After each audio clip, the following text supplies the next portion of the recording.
قیامت کے دن جو سورج ہوگا نا وہ سواؤ نیزے پر ہوگا.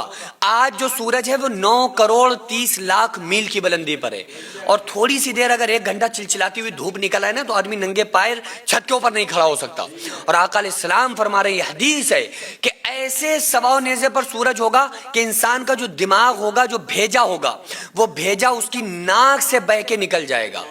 حدیث پاک میں آتا ہے, آقا علیہ السلام نے ارشاد فرمایا کہ اس وقت اللہ تعالیٰ ایک ایک بندے کو بلا کے سوال کرے گا, اکیلا اکیلا.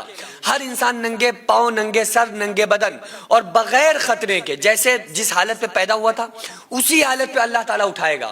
اور اللہ تعالیٰ ایک ایک بندے کو بلا کے جب تک کہ اس سے سوال و جواب نہیں کر لے گا, انسان کے قدم اس کی جگہ سے نہیں ہٹیں گے. اور ایسی چلچلاتی ہوئی دھوپ ہوگی, سورج سواؤ نیزے پر ہوگا, سر انسان کے کھول رہے ہوں گے. حدیث پاک میں آتا ہے, آقا علیہ السلام نے ارشاد فرمایا کہ کچھ ایسے لوگ ہوں گے کہ جن کے پسینہ ان کے پنڈلیوں تک ہوگا, پنڈلی ٹخنوں تک ہوگا, یعنی کہ خود کا اپنا پسینہ, اتنا پسینہ, وہ سورج کی تپش کی وجہ سے اتنا پسینہ نکلے گا کہ اپنا اتنا پسینہ ہوگا کہ کوئی انسان پنڈلیوں تک کسی کے پسینہ ہوگا, کسی کے کمر تک ہوگا, کسی کے سینے تک پسینہ ہوگا, کوئی اپنے ہی پسینے میں ڈبکیاں کھا رہا ہوگا. آقا علیہ السلام نے ارشاد فرمایا کہ قیامت کے دن جب انسان روئے گا, تڑپے گا, تو اس کے آنسو نکلنا بند ہو جائیں گے, کیونکہ آنسو بھی ایک انسان کے دماغ کے لیے تراوٹ ہوتے ہیں. تو یہاں تک کہ آنسو ختم ہو جائیں گے تو آنکھوں سے بجائے آنسو کے خون نکلنا شروع ہوگا.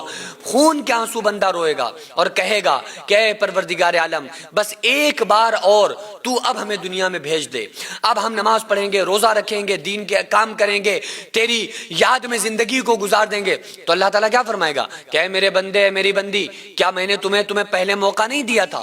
یعنی اللہ تعالیٰ نے اس دنیا کو بنانے سے 50,000 سال پہلے تقدیر لکھی گئی, اور اللہ تعالیٰ نے عالم ارواح میں سب کی روحوں کو اکٹھا کیا تھا. ہم آپ دنیا میں سارے لوگ, آدم علیہ السلام سے لے کر قیامت تک آنے والے لوگ, سب کی جو روحیں تھی نا, روحوں کو تو اللہ نے پہلے پیدا کیا. ہم پھر یہ پروسیس ہے کہ دنیا میں بندہ آیا, پھر اس کے بعد وہ بڑا ہو رہا ہے, لیکن روحیں پہلے بن چکی ہیں. تو اللہ تعالیٰ نے عالم ارواح میں ساری روحوں کو اکٹھا کیا تھا اور ان سے پوچھا تھا, اللہ نے پوچھا تھا کہ الستو بربکم, کیا میں تمہارا رب نہیں ہوں؟ تو سارے لوگوں نے یک زبان ہو کر, ہم سارے لوگوں کی روحوں نے, سارے لوگوں نے یہ کہا تھا قالو بلا, ہاں مولا تو ہمارا رب ہے. تو اللہ تبارک و تعالیٰ اس وعدے کو بھی یاد دلائے گا کہ ہم نے عالم ارواح میں جو تم نے ہم سے وعدہ کیا تھا, تم اس وعدے پر کھرے کیوں نہیں اترے, اور پھر دنیا میں امتحان کے لیے بھیجا, چونکہ دنیا دارالامتحان ہے, امتحان کا گھر ہے. آقا علیہ السلام نے ارشاد فرمایا دنیا آخرت کی کھیتی ہے, جیسا انسان یہاں بوئے گا ویسا وہاں کاٹے گا. تو یہاں پر آنے کے بعد اسے حقیقت نہیں لگ رہی ہوتی کہ یار قیامت آئے گی, جہنم ہوگی, جنت ہوگی, مرنے کے بعد کیا کیا ہوگا, اسے سمجھ میں نہیں آ رہا ہوتا. کیوں؟ بچہ ماں کے پیٹ میں ہو اور اس سے کہا جائے بیٹا تم دنیا میں آؤ گے, دیکھنا اتنا بڑا زمین, آسمان, چاند, سورج, ستارے, سیارے, مان لے گا؟ وہ کہے گا میاں مولانا کیسی باتیں کر رہے ہو, یہی دنیا ہے, کیونکہ اس نے دیکھا ہی 3 جھلیوں کا اندھیرا ہے. تو وہ بڑے بڑے پہاڑ, یہ دنیا کی وسعت دیکھی نہیں ہے, تو وہ مانے گا بھی نہیں. وہ کہے گا نہیں ہے, بس یہی دنیا, کیونکہ اس نے دیکھا ہی 3 جھلیوں کا اندھیرا ہے, ماں کا پیٹ اس نے دیکھا ہے. لیکن جب وہ دنیا میں آیا تو اس نے دیکھا واقعی اتنا بڑا زمین, آسمان, چاند, سورج, ستارے, پوری دنیا.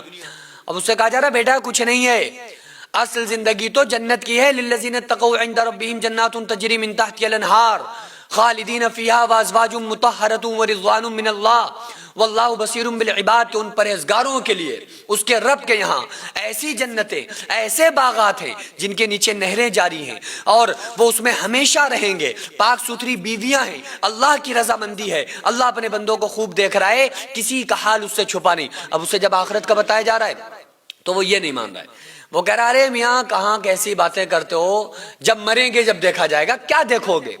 جب ہمارے روح فرشتے نکال رہے ہوں گے اس وقت ہم کیا دیکھ سکتے ہیں؟ جس وقت ہمیں قبر کے اندر رکھا جائے گا اس وقت ہم کون سے عمل کر سکتے ہیں؟ جس وقت قبر میں فرشتے ہمیں ماریں گے اس ٹائم ہم کیا دیکھ پائیں گے؟ جس ٹائم اللہ تعالیٰ قیامت کے دن کھڑا کرے گا ہم اس وقت کیا کر پائیں گے, کیا کر سکیں گے؟ قیامت کے دن سورج سواؤ نیزے پر ہوگا, اللہ تعالیٰ کٹ گھرے میں کھڑا کر کے بندے سے سوال کرے گا گا, اپنی آنکھوں کے سامنے ہم لوگوں کو کٹتا ہوا, گرتا ہوا, جہنم کے اندر جاتا ہوا دیکھ رہے ہوں گے. کیا کر سکتے ہیں اس ٹائم؟ ابھی موقع ہے, ابھی وقت ہے, اللہ نے مہلت دی ہے, ٹائم دیا ہے, ابھی ہمارے پاس سمے ہے, وقت ہے, عمل کر لو. اللہ کو راضی کر لو گے تو انشاءاللہ دنیا میں بھی کامیابی ملے گی اور آخرت میں بھی اللہ تعالیٰ کامیاب بنائے گا. وہ بچے جو بھوک سے بلبلا کے سو جایا کرتے تھے, وہ مائیں جو اپنے بچوں کو جھوٹا دلاسا دے کر سلا دیا کرتی تھی, آج ایسے 100 سے زیادہ ایسے گھر ہیں جن کو ہر مہینے ہماری سوسائٹی راشن دیتی ہے. وہ بچے آرام سے کھانے کھاتے ہیں اور آپ تمام لوگوں کو دعاؤں سے نوازتے ہیں. 100 سے زیادہ گھروں میں راشن دینا, ان کی دوا علاج کا خیال رکھنا, ان کی سردیوں میں کپڑوں اور لحاف کا اور بستروں کا, کمبل کا انتظام کرنا, آپ لوگوں کے تعاون سے ہی غریبوں کے گھر میں راشن پہنچتا ہے. وہ بیوہ عورتیں جن کا کوئی سہارا نہیں تھا, وہ یتیم بچے جن کو کوئی پوچھنے والا نہیں تھا, آج الحمدللہ ان کے سروں پر ہاتھ ہے, آج الحمدللہ ان کو کسی بات کی کوئی پریشانی نہیں ہے. یہ صرف پاسبل ہوا ہے آپ لوگوں کے تعاون سے. میں رب کعبہ کی قسم کھا کے آپ کو بتاتا ہوں کہ میں تقریباً اپنی پرسنل اور ذاتی کمائی کا 90% حصہ میں خود اپنی سوسائٹی میں دے دیتا ہوں. یہ ہمارا آپ کو بتانا یہ کوئی بڑائی مارنا نہیں ہے, بلکہ آپ لوگوں کو اپنے ساتھ جوڑ کر کام کرنا ہے. آپ لوگوں سے بڑی عاجزانہ درخواست ہے, اپیل ہے کہ آپ لوگ ہمارے ساتھ مل کر زیادہ سے زیادہ تعاون کریں اور ہم یہ ارادہ کریں, ہم یہ عہد کریں کہ غریب کے بچوں کو انشاءاللہ بھوکا نہیں سونے دیں گے, اور اس کا اجر اللہ تعالیٰ ہمیں دنیا میں, ہمارے مرنے کے بعد قبر میں اور ہمیں آخرت میں ضرور عطا فرمائے گا. اگر آپ چاہیں تو اپنے مرحومین کے نام سے بھی ایصال ثواب کے طور پہ دے سکتے ہیں, اور آپ کا دیا ہوا ایک ایک روپیہ صحیح جگہ پر پہنچتا ہے, مستحقین تک پہنچتا ہے, اور انشاءاللہ ان تمام مستحقین کی دعائیں آپ تمام لوگوں کو کامیاب کر دیں گے. تو کیوں نہ ہماری کمائیوں کا کچھ حصہ جو اللہ کے لیے خرچ ہو جائے تاکہ یہ دنیا اور آخرت میں ہمیں کامیاب بنا دے. تو اسکرین پر جو آغازیہ ویلفیئر سوسائٹی کا اسکینر اور اکاؤنٹ نمبر نظر آ رہا ہے, اس کے ذریعے سے آپ لوگ زیادہ سے زیادہ تعاون ضرور